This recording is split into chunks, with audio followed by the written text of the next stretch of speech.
Така ми се ядат макаронки на обяд. Хайде да действаме.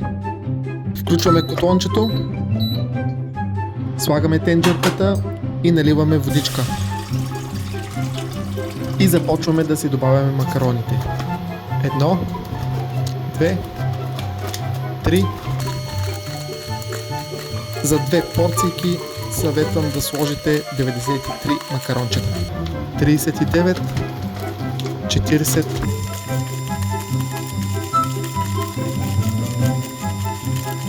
93. И след около 10 минутки бъркане сме готови. Махаме от котлончето и се подготвяме за невегетарианската част. Телешка каймичка. Слагаме се в тиганчето и започваме да я раздробяваме.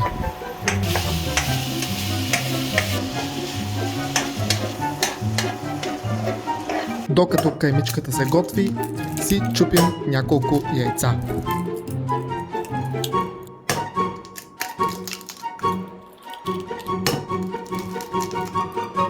И разбиваме.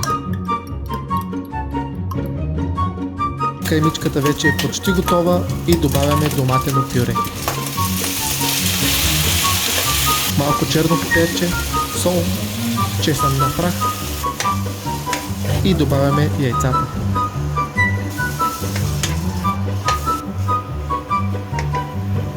Слагаме в чинийката, малко зеленичко отгоре и нашите високопротеинови макаронки са готови.